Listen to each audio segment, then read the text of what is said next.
수행서로서의 대학. 우리는 공자를 중심으로 한 신유가 학파가 이야기했던 원의미를 중심으로 대학을 고찰하려고 합니다. 공자를 원류로 하는 것뿐만이 아니라 공자 이전부터 존재했던 사상의 흐름 속에서 그 맥을 고찰할 것입니다. 당시 동아시아를 중심으로 널리 퍼졌던 다양한 사상 속에서 공자가 중시했던 내용과 그것을 자기화한 과정을 고려하며 대학을 살필 것입니다.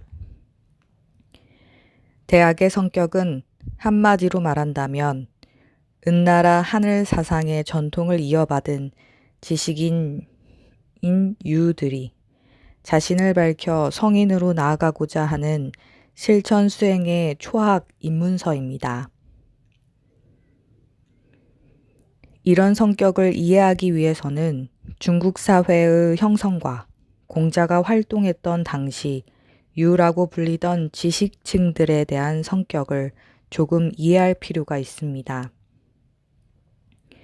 중국 민족의 형성은 당시 활발하게 경쟁, 분화하던 북방계 기마 종족과 인도양과 태평양 연안에서부터 차츰 대륙을 향해 올라오던 남방계 농경 종족의 두 갈래로부터 이루어졌습니다.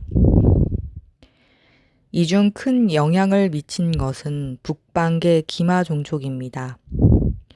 북방계 기마 종족은 넓은 아시아 대륙을 지역적 경계 없이 살아가며 청동기 문화의 형성과 더불어 활발한 내부 경쟁을 벌이기 시작하였고 그 일부가 은나라를 형성하는 주 세력이 된 것입니다.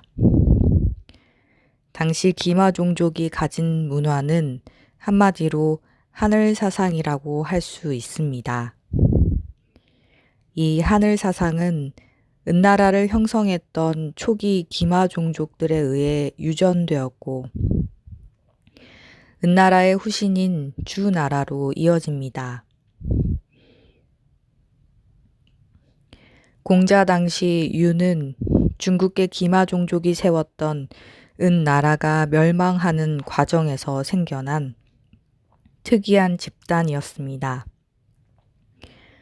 주나라가 대륙의 중심으로 떠오르자 은나라 지식인이었던 기자와 같은 무리들이 주나라에서 독특한 집단을 이루었는데 바로 그들을 유라고 불렀던 것입니다. 그 뒤 세월이 흐르면서 유는 종족적 계보와 관련 없이 중국 사회의 지식인층을 가리키는 말로 바뀝니다. 그리고 춘추 전국 시대를 거치면서 쓸만한 인재의 수요가 급증하면서 이들은 사회적으로 급격하게 대두됩니다. 대부분의 이들은 실용적인 학문을 만드는 데 전념합니다. 누구는 병법을 주로 하고 누구는 정치경제학을 위주로 자신의 지식을 정리하여 혼란스러운 세상을 이끌려 했습니다. 어떤 의미에서 이들은 자신의 원래 사상적 전통인 하늘 사상을 잊어버리고 만 것입니다. 이때 등장한 사람이 바로 공자입니다. 공자는 당시 이러한 유들의 습속을 비판하며 본래의 사상적 전통을 회복해야 한다고 주장합니다.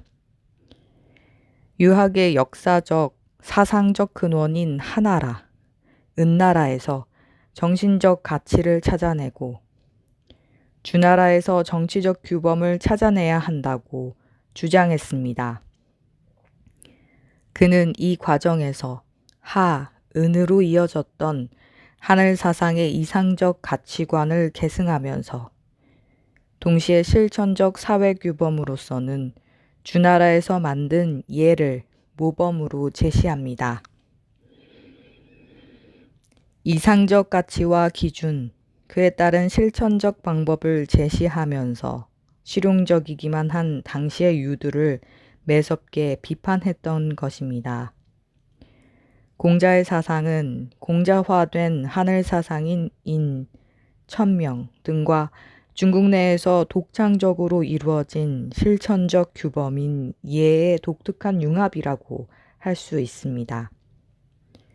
따라서 공자의 초기 유학은 기마종족의 고유 사상이었던 하늘 사상이 중국화하는 과정에서 탄생한 것입니다. 대학에는 초학자를 위한 입문으로서 이러한 내용이 고스란히 담겨 있는 것입니다. 역사적으로 대학은 예기에 있던 내용을 공자의 손자인 자사가 뽑아 정리한 것이라고 전해지지만 그 여부는 확실하지 않습니다. 대학이 단행본으로 예기에서 떨어져 나온 것은 송나라 이후로 보입니다. 그리고 소위 사서에 반열에 든 것은 주희가 역대 해석을 총합하여 세심하게 해석을 한 대학 장구를 지은 이후입니다.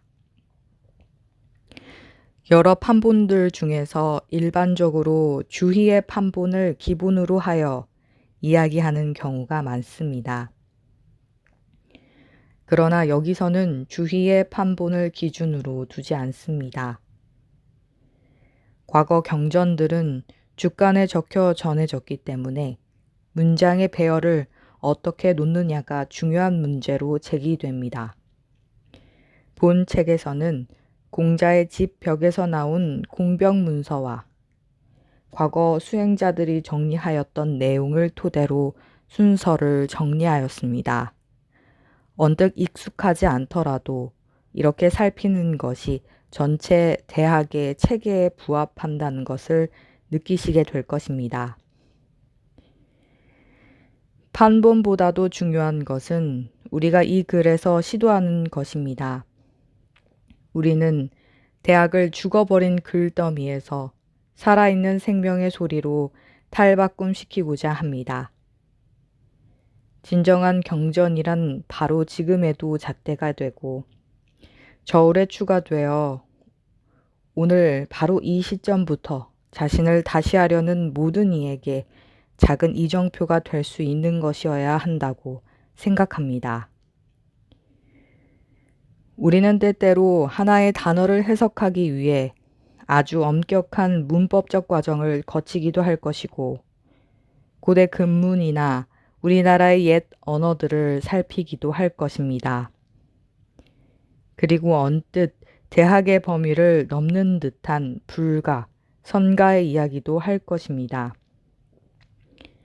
이러한 과정 중에서 도그마처럼 굳어버린 주자의 잘못된 해석을 이야기할 것이며 성리학 이론의 기본 모태인 주렴계의 태극도설이 잘못 그려진 점도 지적할 것입니다. 이는 대학이 가진 수행소로서의 원 의미를 살리기 위한 노력이기도 하며 동시에 추상적으로 해석하던 기존의 안일한 해석에 대한 반성이기도 한 것입니다. 그 결과는 놀라울 정도로 현재 논의되는 어떤 해석보다도 파격적이고 누구나 이해하기 쉬운, 그러면서도 현대인들이 당면한 문제에 대한 미래지향적인 해답이 될 것입니다.